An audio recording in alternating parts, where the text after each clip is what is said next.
पहली बात तो क्लियर है कि जो भी है ये वो कार्बन से बना हुआ है। किससे बना हुआ है? कार्बन से। यानी हम कह सकते हैं कार्बन के डिफरेंट फॉर्म हो सकती है, कार्बन की डिफरेंट फॉर्म हो सकती है जो दिखने में अलग लगती है। तो इसमें क्या है, क्या प्रॉपर्टी, पहली बात हम क्या करेंगे, क्या डिफरेंस नजर आएगा इनकी?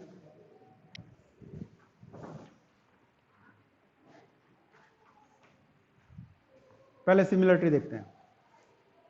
Properties are same,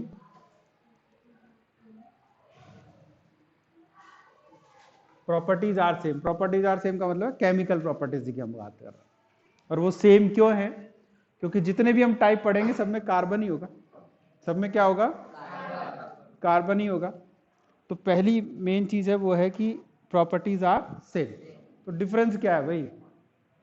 physical property या फिजिकल अपीयरेंस, फिजिकल अपीयरेंस है ना। क्या डिफरेंस है? फिजिकल अपीयरेंस, यानी देखने में जिनकी शक्ल अलग अलग लग रही हो, जो देखने में हमको अलग नजर आ रहे हो, जिनकी फिजिकल अपीयरेंस अलग हो, जिनका यूज हम अलग अलग जगह कर रहे हो, लेकिन केमिकली वो सेम। ठीक है, तो अब जैसे मैं नाम लिखूंगा आपको समझ में आने लगेगा। तो अगर हम कार्बन के एलोट्रॉप्स की बात करें तो हमारे पास 3 एग्जांपल्स आते हैं, मेनली 2 हैं। एक है ग्रेफाइट और दूसरा डायमंड, और तीसरा और है जिसको हम बोलते हैं फुलरिन। ये 3 एलोट्रॉप्स हैं, यानी आप तीनों कार्बन से बने हुए हैं, तीनों के तीनों कार्बन से बने हुए हैं, लेकिन तीनों में डिफरेंस है। क्या क्या डिफरेंस है, यही हम देखने जा रहे हैं। जैसे कि हमने ग्रेफाइट को देखा, कैसा होता है? आपने कभी ग्रेफाइट देखा है? किस किस ने देखा है ग्रेफाइट? कहाँ देखा? पेंसिल में। जो हमारी राइटिंग पेंसिल होती है जिससे हम लिख पाते हैं वो ग्रेफाइट है। और कहाँ देखा ग्रेफाइट? और कहाँ देखा ग्रेफाइट? कौन सी मशीन में? आपने सेल देखा, ड्राई सेल देखा? कभी सेल को तोड़ के देखा आपने? बस बस, अब यही तो बात है, हमने देखा होता है लेकिन हम पहचान नहीं पाते। जब वो सेल को तोड़ोगे तो इसके अंदर एक ब्लैक कलर की रॉड निकलेगी, निकलती है कि नहीं निकलती है? वो भी ग्रेफाइट की बनी हुई है। वो भी किसकी बनी हुई है? ग्रेफाइट की बनी हुई है। तो लिखने के काम आता है, दूसरा सेल के अंदर काम आता है। तो 2 प्रॉपर्टी तो हमको समझ में आ गई कि लिखने के काम वो चीज आती है जो स्मूथ होती है। क्या होती है? आप अपने पेन को ट्राई करो, जब तक इंक होती है तो लिखते जाता है वो, लेकिन इंक खत्म होते फाड़ने लगता है कॉपी को, हाँ कि ना? तो इसकी 2, एक लुब्रिकेशन प्रॉपर्टी होती है और एक कंडक्टर होता है। भाई सेल में किसका काम? जो कंडक्ट करता हो इलेक्ट्रिसिटी। तो इसका मतलब ग्रेफाइट को हम अच्छी तरह से जानते हैं, और डायमंड को हमने फिल्मों में देखा है, हकीकत में तो नहीं देखा हो। देखा है? बस एक इमेज जैसी है, ऐसा ऐसा कुछ होता है, ऐसा ऐसा ऐसे चमकदार सा ऐसा ही देखा है ना? या देखे होंगे तो नकली देखे होंगे, असली डायमंड तो देखा ही नहीं, बहुत कॉस्टली होता है। अब देखो फर्क कितना है, ये बेचारा काला काला, ये गोरा गोरा है कि नहीं? वो एकदम चमकदार ही काला, और दोनों एक ही चीज के बने। बस यही डिफरेंस है एलोट्रॉप्स में, कि आप उनकी शक्ल देख के पता नहीं लगा सकते कि ये दोनों एक ही चीज से बने हो। तो ऐसी चीजें जो एक ही एलिमेंट से बनी हो, फिजिकली डिफरेंट हो लेकिन केमिकली सेम, उसी को हम क्या बोलते हैं? एलोट्रॉप्स। और इसको हम बोलते हैं एलोट्रॉपी। इस प्रॉपर्टी को हम क्या बोलते हैं? समझ में आ गई? जो एक ही एलिमेंट से बनी हो, केमिकल प्रॉपर्टी सेम हो, फिजिकल प्रॉपर्टी डिफरेंट हो, क्या कहलाते हैं? और इस प्रॉपर्टी को हम क्या बोलते हैं? जो आपस में कहलाते हैं एलोट्रॉप, और इस प्रॉपर्टी को हम क्या बोलते हैं? एलोट्रॉप। तो प्रॉपर्टी हो गई एलिमेंट की, और आपस में जैसे डायमंड और ग्रेफाइट क्या है? एलोट्रॉप्स। डायमंड और ग्रेफाइट क्या है? एलोट्रॉप। तो अब हम इनका डिफरेंस देखते हैं। कुछ तो डिफरेंस देख ही लिया है, कुछ देखते हैं। पहले इनकी प्रॉपर्टी चेक करेंगे कि ग्रेफाइट की प्रॉपर्टी क्या है, डायमंड की प्रॉपर्टी क्या है, और उसके बाद उसका रीजन चेक करेंगे, भैया ऐसा क्या हो गया इनमें, ऐसा क्या हो गया। तो देखते हैं पहला main difference, graphite and diamond का। ठीक है, पहले चेक कर लेते हैं।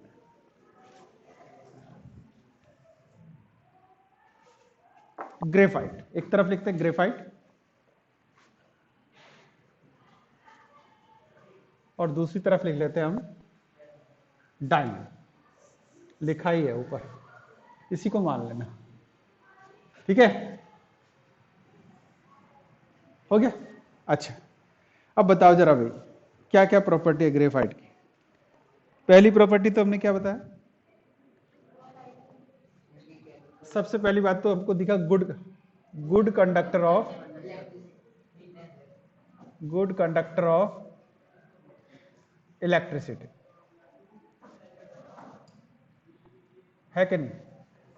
पता चल गया ना। अब रट्टा मारने की जरूरत नहीं है, सारे सेल में यूज होता है। यानी हमको सेल बनाना हो तो ऐसा नहीं कि इसी से बनते हैं, ऐसा जरूरी नहीं है कि आपको सेल बनाना है तो ग्रेफाइट चाहिए, लेकिन आप ग्रेफाइट का यूज कर सकते हो, मेटल का भी यूज कर सकते हो, लेकिन मेटल महंगे होते हैं। ठीक है, तो एक तो अच्छा कंडक्टर है और दूसरा चीपर है, मतलब सस्ता है, अवेलेबल है। नोट करते जाइए साथ साथ। जो ये भाई साहब है diamond, no, they are, mike बंद करो, किसका खुला हुआ है, poor conductor of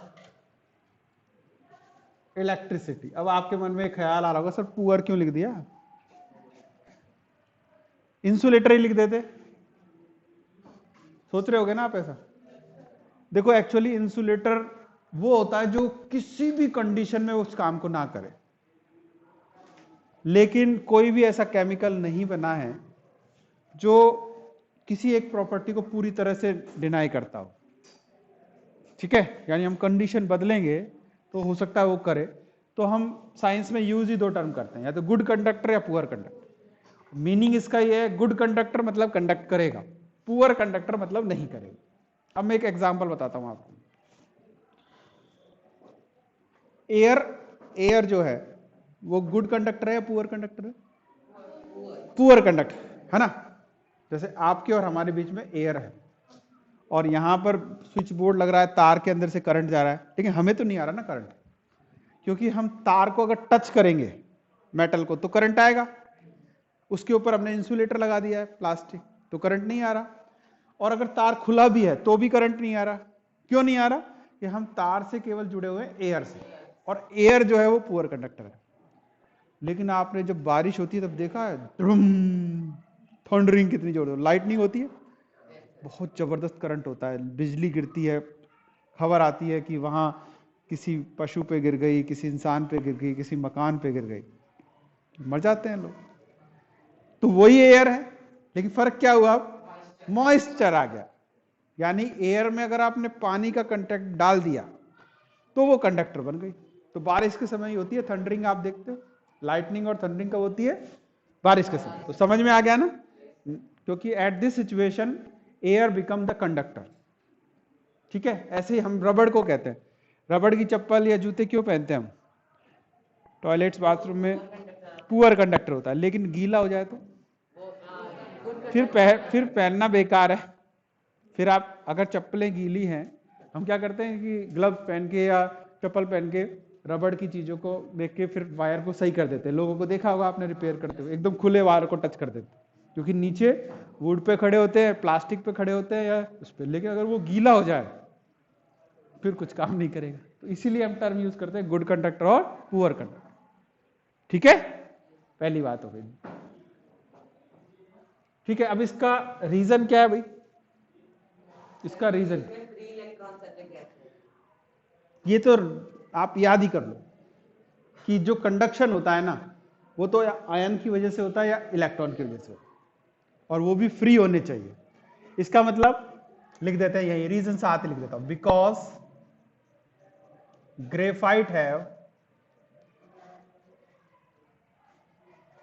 free electron.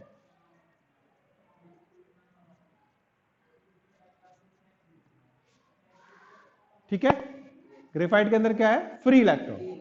और यहां क्या है? डायमंड डू नॉट हैव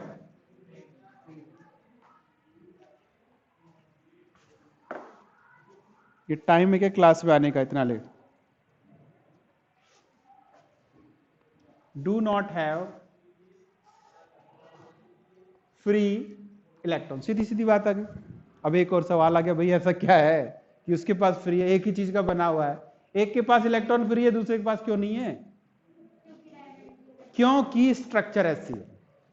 क्योंकि क्या है? स्ट्रक्चर। कल ही हमने पढ़ा था कि जो कार्बन है इसकी वैलेंसी होती है टेट्रा। टेट्रा मतलब 4।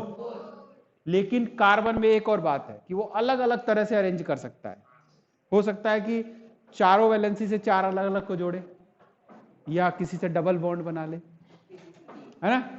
तो बस वही बात होती है। मैं यही बना देता हूं, पहले इसकी स्ट्रक्चर ही बता देता हूं जिससे समझने में आसानी हो। तो इसमें क्या होता है ग्रेफाइट में बच्चों, कि एक कार्बन जो होता है ना, एक कार्बन 3 कार्बन से जुड़ा हुआ है। क्या?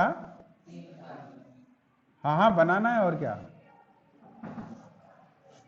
सब बनाना है, जो मैं लिख रहा हूं सब बनाना। समझ गए आप? इसको ऐसे समझना कि ये एक कार्बन है, ये सारे कार्बन है, जितने जॉइंट्स है ना ये सारे क्या है? कार्बन है। तो आप समझो किसी एक को पिक करो, किसी एक को देखो, ये कार्बन है ना, तो ये कितने कार्बन जुड़ा है? 1 2 3 से जुड़ा हुआ है। तो ये एक लेयर हो गई। इसी के नीचे एक दूसरी लेयर हम बना देते हैं, देखो, क्योंकि स्ट्रक्चर आ जाएगी दिमाग में तो फिर समझने में आसानी रहेगी।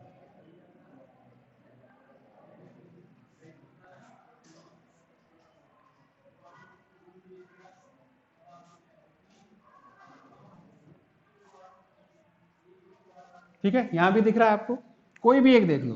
अब आप कहोगे सर इसको तो अरे हमने बनाया नहीं है भाई, ये तो बनती रहेगी ना स्ट्रक्चर। स्ट्रक्चर तो बनती रहेगी, हम तो एक टुकड़ा बना रहे हैं, ऐसे बनाते थोड़ी रहेंगे। एक सैंपल लेके समझा रहे हैं कि ये ऐसा है।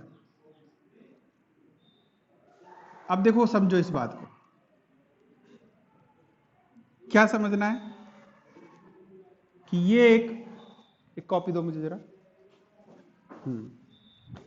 ये जो मैंने ऐसे बनाना हेक्सागोनल, आप इस कॉपी को हेक्सागोन समझो। जैसे ये तो रेक्टेंगल है, तो ऐसे मान लो इसको, ठीक है? तो एक प्लेट हो गई, इसके बगल में दूसरी प्लेट हो गई, इसके बगल में तीसरी प्लेट हो गई, तो एक लेयर बन गई ना। फिर एक लेयर ये, एक लेयर इसके नीचे, दूसरी कॉपी दो। समझ में आ गया? ऐसे लेयर होती है, एक लेयर ऊपर, एक लेयर पे जुड़ते गए एक पूरी लेयर, जैसे एक छत है और एक फ्लोर है, तो ऐसे एक लेयर ये और एक लेयर, और ये दोनों जुड़े किससे हैं? पिलर से। तो ऐसे ही ये दोनों लेयर जुड़ी होती है हल्के बॉन्ड से, वान डर वाल बॉन्ड से। तो हम क्यों लिख पाते हैं ग्रेफाइट से? जब लिखते हैं तो एक लेयर पे प्रेशर आता है, तो वो लेयर टूट के वहीं रह जाती है कॉपी पे। पता है ना आपको कैसे लिख पाते हैं कॉपी?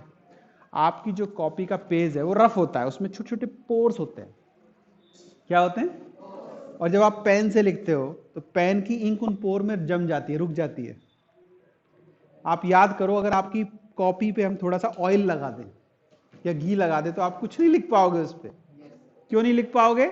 या पाउडर लगा दें, क्योंकि वो पोर भर जाएंगे, फिर पेन की इंक कहां जाएगी? उसके है ही नहीं ना।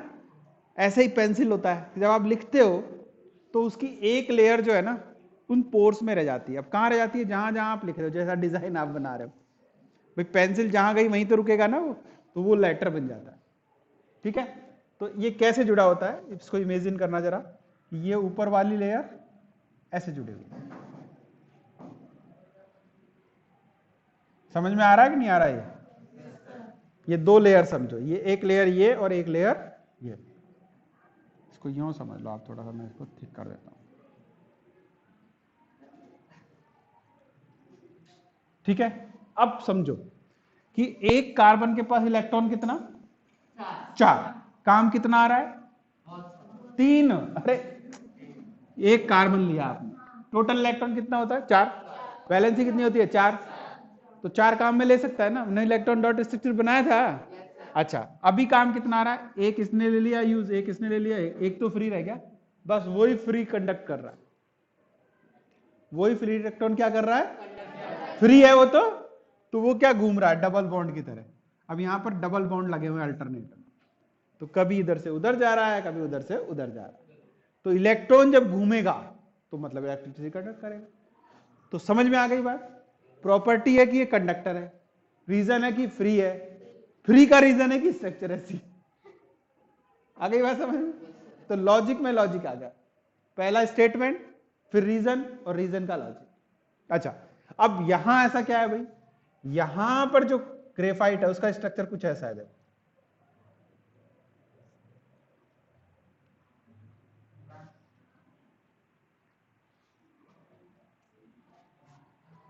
साथ साथ बनाते रहिए।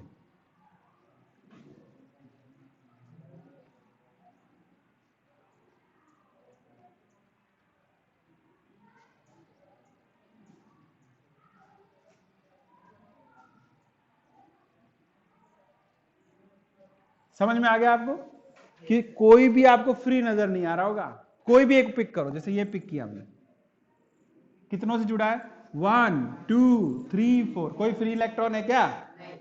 अब फ्री नहीं है तो कहां से कंडक्ट करेगा भाई, इसका मतलब इसमें फ्री इलेक्ट्रॉन नहीं है। इसको हम बोलते हैं, देखो इसको बोलते हैं हम टेट्राहेड्रल शेप।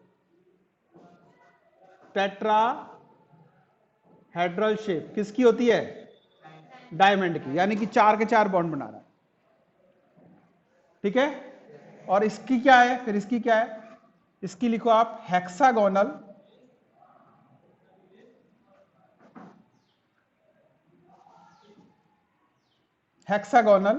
लेयर, यानी हेक्सागोन के लेयर होते हैं जगह जगह। कैसे होते हैं? हेक्सागोन के लेयर्स होते हैं इसमें। और इसमें क्या होता है? टेट्राहेड्रल। ये समझो, ये 3D स्ट्रक्चर है, ये 2D स्ट्रक्चर। दिमाग में इमेज बैठा लो कि ये देखो ना, ये मैंने कहा एक छत ऊपर है, फिर गैप है, फिर नीचे फ्लोर है, तो ये 2D तो हुआ। 2D का मतलब जो 2 एक्सिस में बन रहा है। भाई फ्लोर कैसे बनी? यूं चले और यूं चले तो फ्लोर बन गई। अगर तीनों डायरेक्शन में चलेंगे तो 3D। तो ये तीनों डायरेक्शन में चल रहा है, लेकिन ये क्या चल रहा है? 2 डायरेक्शन में। तो एक इलेक्ट्रॉन फ्री है, हेक्सागोनल लेयर स्ट्रक्चर है इसकी, और इसकी टेट्राहेड्रल शेप है, तो फ्री इलेक्ट्रॉन यहां पर नहीं है। पहला पॉइंट क्लियर हो गया सबको? अब बात क्या क्लियर हो गई? मिटा दूं पहले इस पॉइंट को, लिखते जाइए। फर्स्ट पॉइंट आपने लिखा, सेकंड पॉइंट लिखी, क्या समझ में आया? ग्रेफाइट का स्ट्रक्चर 2D या 3D? 2D। अच्छा, तो लिख दीजिए 2D स्ट्रक्चर। इसका कैसा? डायमंड का 3D। डायमंड का स्ट्रक्चर हो गया। हाँ बेटा,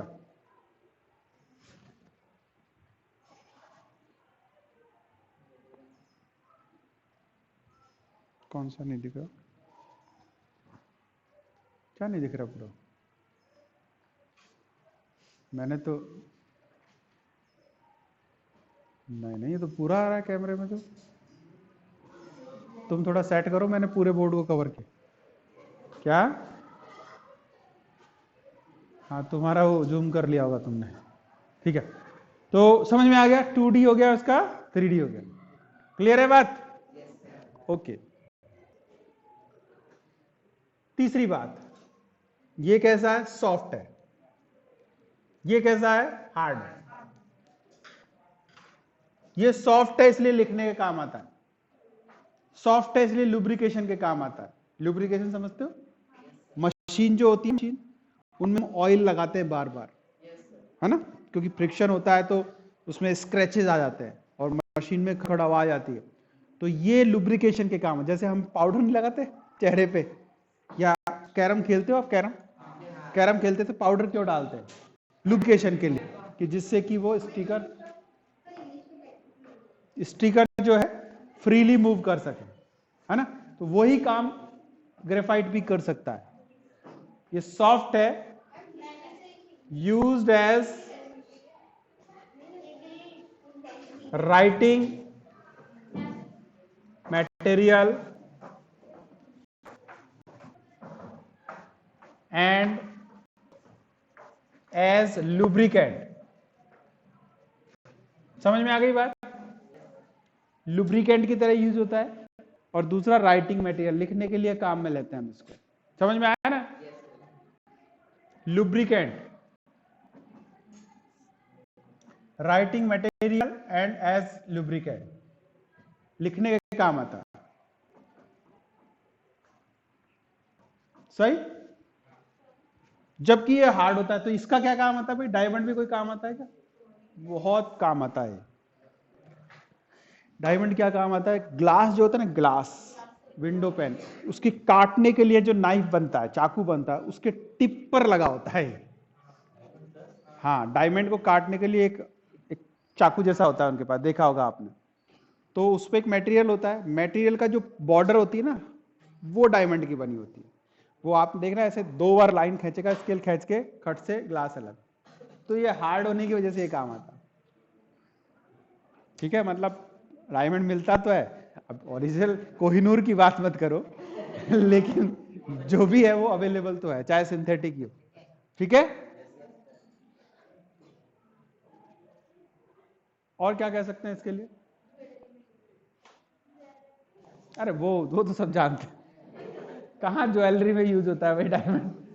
अमीर लोग यूज करते हैं, गरीब लोग कहाँ डायमंड यूज करते हैं।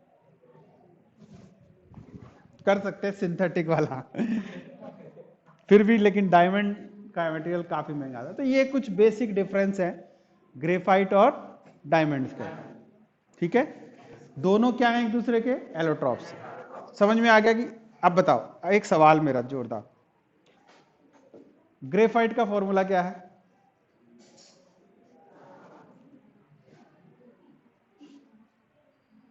क्या है? सी। तो डायमंड का क्या है? अरे यू आर राइट, दोनों का फॉर्मूला सी है। अरे हमने बोला ना कार्बन के एलोट्रॉप है भाई, कार्बन से बना है। पहली लाइन क्या लिखी थी कि सब प्रॉपर्टी सेम है। जैसे आपने लिखा कि ग्रेफाइट का रिएक्शन आप किसी से करा रहे हो, ग्रेफाइट रिएक्ट विद ऑक्सीजन, तो इसको आप जब इक्वेशन बनाओगे तो कैसे लिखोगे पता है? C+O CO2। अरे कार्बन ही तो है, कार्बन का एक तरीका है जिससे मिलता है। तो ये छोटा सा सवाल है, लेकिन डायमंड का तो कुछ बड़ा ही होगा फॉर्मूला, तो ग्रेफाइट का तो कोई बड़ा ही फॉर्मूला। अरे भाई ये अरेंजमेंट है, सब सारे सी है, कितने बारी लगो है तो सी ना। ठीक है, कोई काउंटिंग नहीं है, आप इतना टुकड़ा काट लोगे तो उसमें कम सी होंगे, लेकिन है तो सी। सी बार बार रिपीट हो रहा है। दोनों का जो मेन डिफरेंस है वो स्ट्रक्चर का है, कि किसी में तो बनेगा ही। कार्बन ऑक्सीजन रिएक्ट करता है तो कार्बन मोनोऑक्साइड बनता है या कार्बन डाइऑक्साइड बनता है। बदल जाएगा तो क्या दिक्कत है? बदलने में क्या दिक्कत है? नहीं बदल सकता। अच्छा, अब मजेदार बात पे आ गया। तो कहां मिलता है डायमंड? माइंस में निकलता है नीचे। कहां, किसके बीच में निकलता है? कोयले के बीच में। तो होता क्या है, तो बनता होगा ना किसी चीज से, धीरे धीरे उसकी फॉर्म कन्वर्ट होती है। यानी हम ग्रेफाइट और डायमंड को इंटरचेंज भी कर सकते हैं। बिल्कुल, एलोट्रॉप्स तो भाई भाई तो है, वो नहीं है भाई, दोनों एक जैसे तो है ना, लेकिन लंबा प्रोसेस है, मुश्किल प्रोसेस है। मैंने कहा ना, इम्पॉसिबल नाम का वर्ड नहीं है। आप कुछ भी कर सकते हो, लेकिन इन्वेस्टमेंट, टाइम और इतना लगेगा कि फिर उसका कोई मतलब नहीं बनता। नेचर में वही तो होता है, हजारों साल में एक डायमंड बनता है। क्यों बनता है? कि धीरे धीरे धीरे बन रहा है, वो इतना टेम्परेचर, इतना प्रेशर बन रहा है, तभी तो डायमंड बन रहा है। ठीक है, ग्रेफाइट भी होगा वहां नीचे, ग्रेफाइट भी है, और ग्रेफाइट में से कुछ ही पार्ट बन गया डायमंड, तो कन्वर्जन तो हुआ ही ना। सारे का नहीं हुआ, लेकिन कुछ का तो हुआ। तो ये इस तरह से आपस में इंटर कन्वर्टेबल है, लेकिन मुश्किल से होता है। बहुत एनर्जी, बहुत समय, बहुत जबरदस्त प्रेशर कंडीशन चाहिए, बनाना मुश्किल है। लेकिन जो सिंथेटिक बनता है तो ऐसे ही तो बनाते होंगे इसको लैब्स के अंदर। जो सिंथेटिक बनता है उसको बनाने का तरीका यही होगा, है कि नहीं बोलो? तो ग्रेफाइट डायमंड का डिफरेंस समझ में आ गया? बहुत ही बढ़िया बात है। अब तीसरा और है भाई, तीसरा कौन है? फुलरिन, कि थोड़ा कम पॉपुलर है। ये क्या है, इसको समझो जरा। इसका एक फॉर्मूला अलग है। जैसे फुलरिन कई टाइप के होते हैं, जो हमारे दिया वो C60 क्या है? C60 मतलब इसके अंदर 60 कार्बन से मिलकर बना हुआ है और इसकी जो शेप होती है ना वो होती है फुटबॉल जैसी। कैसी होती है? फुटबॉल जैसी। फुटबॉल खेली है आपने? सबने खेली होगी। देखो फुटबॉल का अगर डिजाइन आपको याद हो, पेंटागॉन्स होते हैं और पेंटागॉन्स के चारों तरफ हेक्सागॉन्स होते हैं।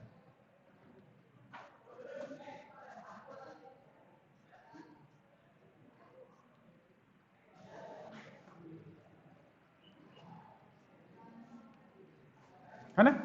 तो ऐसे करते जाओगे तो एक स्ट्रक्चर बन जाएगी ना, फिर एक पेंटागन, फिर हेक्सागन, पेंटागन हेक्सागन ऐसे आएंगे, तो ऐसे पूरा एक लेयर बन जाता है। आप देखना, आपका फुटबॉल है? फुटबॉल है आपके पास? तो फिर आप कैसे खेलते हो? आप तो घरों खेला है हमने। अच्छा ठीक है, तो ट्राई करना, गिन के आना कितने कितने हेक्सागन होते हैं, कितने पेंटागन होते हैं। फिक्स होते हैं भाई, तभी तो 60 होगा ना। अगर कितने भी ले लोगे, मतलब हमको टोटल, जैसे एक कार्बन ये, दूसरा कार्बन ये, तीसरा कार्बन ये, चौथा, तो कुल मिला के कितने होने चाहिए हमारे पास? 60 होने चाहिए, तभी तो फुलरेनिन होगा।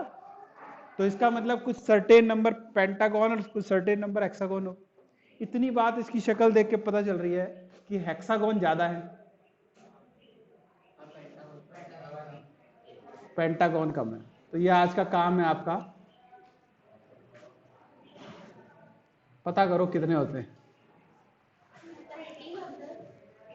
देखो दोनों होते होंगे ना, दोनों का कोई ना कोई नंबर होता होगा। ठीक है, कर लोगे पता?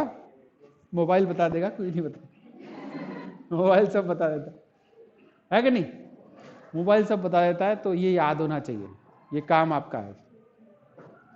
क्योंकि 3D में देख भी लेना, वीडियो मिल जाए तो किसका। वैसे फुटबॉल आपने देखी है, उसको देखना कभी, हो सकता है कहीं ने गौर, अच्छा ऐसा भी होता है क्या सर, हमने तो सोचा सारे एक जैसे डिजाइन होते होंगे। आप चेक कीजिएगा, एक पेंटागन होता है और उसको सराउंडेड होते हैं हेक्सागन, फिर पेंटागन आता है, तो ऐसे पैटर्न चलता रहता है और उसको कवर करके एक पूरा स्फेयर बन जाता है। तो कुछ फुलरिन का शेप भी ऐसा ही है। ठीक है, इसके बहुत ज्यादा यूजेस नहीं है, कुछ तो होंगे ही, लेकिन इतने यूजेस नहीं है जितने हमारे ग्रेफाइट और डायमंड के। तो ये थे हमारे एलोट्रॉप्स ऑफ कार्बन। क्या थे? Allotropes of carbon. अब देखा जाए तो हमारे पास एक ही चीज बची है इस चैप्टर में, बहुत सारा पार्ट डिलीट कर दिया है आपके लिए, आप बच्चों के लिए इसमें से बहुत सारा, बस एक ही पार्ट बचा है, एलोट्रॉप, सॉरी, होमोलॉगस सीरीज। क्या बचा है? Homologous series. तो होमोलॉगस सीरीज पढ़ने से पहले थोड़ा सा मैं और आपको बताना चाहूंगा चीजें, फिर हम होमोलॉगस सीरीज पे जाएं। टाइम थोड़ी हुआ है अभी, क्लास तो है ना अभी?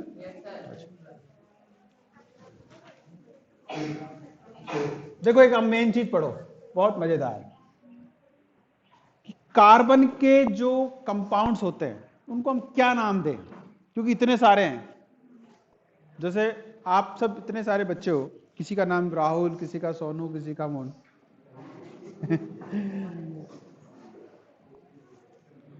लेकिन अगर सबको हम क्या कहेंगे, भैया 10th ए है, अब 10th ए भी मिक्स बैठा तो हम कहेंगे 10th के बच्चे हैं। अगर ये भी नहीं पता चले तो केवी के बच्चे हैं, ये कह सकते हैं ना, यूनिफॉर्म देख के या शक्ल देख के, अरे हमारे स्कूल का बच्चा है। तो किस क्लास का मतलब नहीं है, लेकिन वो केवी का बच्चा है, या फिर इस क्लास का बच्चा है, या इस सेक्शन का बच्चा है। बहुत करोगे तो ये नाम है इसका। तो इसी तरह जो कार्बन है ना, कार्बन हमने क्या देखा कि कार्बन जो बना रहा है, कार्बन किसी के साथ भी मिल सकता है, और कम से कम किसके साथ मिलता है? ये हाइड्रोजन के साथ। यानी कोई भी कंपाउंड अगर कार्बन को बनाना पड़े तो उसको हाइड्रोजन तो जोड़ना ही पड़ेगा, और किसी से भी एतराज नहीं है। ऑक्सीजन भी जुड़ सकता है, नाइट्रोजन भी जुड़ सकता है। तो इसका मतलब कार्बन और हाइड्रोजन हो गया, तो इनको हम बोलते हैं हाइड्रोकार्बन।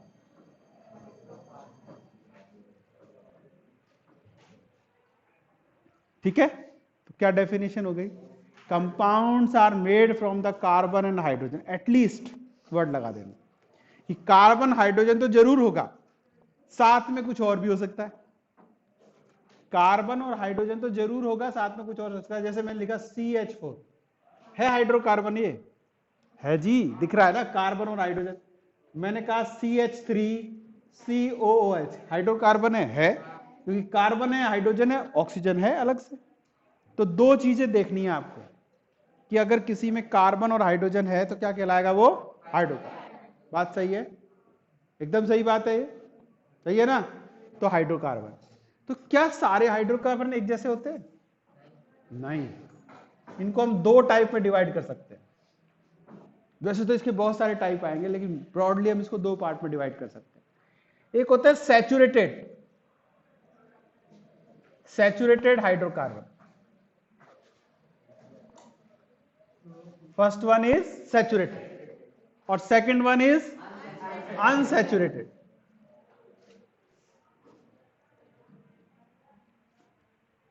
जब इंसान खाना खा लेता है तो वो सैचुरेट होता है, कहता है अब मैं कुछ नहीं खा सकता, है कि नहीं? जब आपको खाना खिला दिया जाए पेट भर के और फिर कहा जाए लो अब रसगुल्ले खा लो, आप कहोगे कल खाऊंगा अब। लेकिन हमने नाश्ता किया हो तो हम कहते हैं अरे लाओ। क्यों? क्योंकि सैचुरेशन नहीं हुआ। तो कार्बन के सैचुरेशन का मतलब क्या है कि कार्बन की वैलेंसी होती है 4 और 4 का मतलब है कि ये 4 सिंगल बॉन्ड बना सकता है कि नहीं? अगर किसी कार्बन ने 4 बॉन्ड बनाए, 4 तो बनाएगा ही बनाएगा वो, लेकिन 4 के 4 बॉन्ड सिंगल हैं तो उसको हम बोलते हैं सैचुरेटेड हाइड्रोकार्बन। लेकिन कल हमने एक और बात पढ़ी थी कि कार्बन के पास एक एबिलिटी है कि वो डबल बॉन्ड भी बना सकता है और ट्रिपल भी बना सकता है। तो बात समझ में आ गई। अगर सारे बॉन्ड सिंगल हैं तो सैचुरेटेड हाइड्रोकार्बन, और अगर बॉन्ड में एक भी बॉन्ड डबल या ट्रिपल है तो क्या कहलाएगा वो अनसैचुरेटेड। तो क्या लिख सकते हैं? All bonds are single bond, तो उसको क्या बोलेंगे हम? सैचुरेटेड। ठीक है भैया, अब ऐड नहीं हो सकता, मैक्सिमम 4 ऐड हो सकता है, इसके ज्यादा हम कोई ऐड नहीं कर सकते। अनसैचुरेटेड में क्या हो सकता है? दो पार्ट कर देते हैं फिर से इसके, एटलीस्ट 1 डबल बॉन्ड, यानी कार्बन कार्बन डबल बॉन्ड, और यहां एटलीस्ट 1 ट्रिपल बॉन्ड, मतलब कार्बन कार्बन ट्रिपल बॉन्ड। लिखते क्यों नहीं हो? ठीक है, अब इनको कैसे पहचानेंगे भाई? क्या उसके अंदर घुसना पड़ेगा देखने के लिए कि डबल बनाए ट्रिपल बनाए? इनका एक नाम दे देते हैं हम। ऐसे हाइड्रोकार्बन जिनमें सारे बॉन्ड सिंगल होते हैं इनको हम बोलते हैं एल्केन। क्या बोलते हैं? एल्केन। क्या बोलते हैं? और ऐसे हाइड्रोकार्बन जो अनसैचुरेटेड होते हैं, और अनसैचुरेटेड में जिसमें डबल बॉन्ड होता है उसको हम बोलते हैं एल्कीन। क्या बोलते हैं? और ऐसे हाइड्रोकार्बन जो अनसैचुरेटेड होते हैं जिसमें कम से कम एक होना चाहिए तो उसको बोलते हैं एल्काइन। क्या बोलते हैं उसको? तो पहचान आ गई कि कार्बन और हाइड्रोजन से बना है, सारे बॉन्ड सिंगल हैं तो बोलेंगे एल्केन। अगर उसमें एक डबल दिख गया तो एल्कीन, और अगर उसमें ट्रिपल दिख गया तो एल्काइन। अब आप कहोगे सर ट्रिपल के साथ सिंगल हुआ तो ट्रिपल को देखोगे, डबल के साथ सिंगल हुआ तो डबल को देखो। भाई सिंगल तो होना ही है, ठीक है। अब इनको बनाते कैसे? इनका एक और चीज पढ़ लो लास्ट, जनरल फॉर्मूला।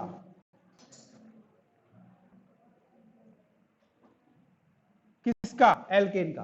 देखो इसका एक जनरल फॉर्मूला है जिससे आप कोई भी एल्केन बना सकते हो। क्या है? CnH2n + 2। What is n?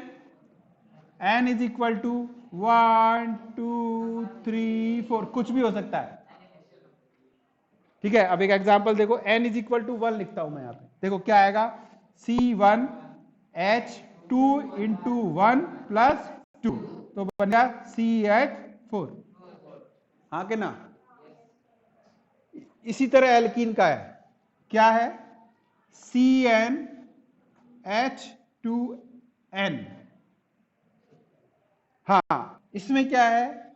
CnH2n-2। Alkane alkene alkyl, तो एल्केन में 2n के +2 है, एल्कीन में 2n है और इसमें 2n-2n। ठीक है? हाँ, एल्केन का CnH2n+2, एल्कीन का CnH2n, एल्काइन का CnH2n-2। देख सकते हो वीडियो में सही आ रहा होगा फोटो, उसको एक बार चेक कर लेना। अब ध्यान रखने की बात है, यहां पर जो n का वैल्यू, देखो यहां n स्टार्ट हुआ 1 से, इन दोनों के केस में n का वैल्यू होता है कम से कम 2। क्या होता है? 2 से स्टार्ट होगा, 2, 3, 4, 5, कम से कम 2 होना चाहिए। अब 2 क्यों होना चाहिए, अगली क्लास में डिस्कस करेंगे। ठीक है? काम क्या करना है आपको, होमवर्क आज का ये है, 10-10 बनाओगे ऐसे, n का वैल्यू बढ़ाते जाओगे, 10 कंपाउंड बनाओगे उसका फॉर्मूला, ऐसे ही अल्कीन का, ऐसे अल्काइन का। समझ में आ गई बात?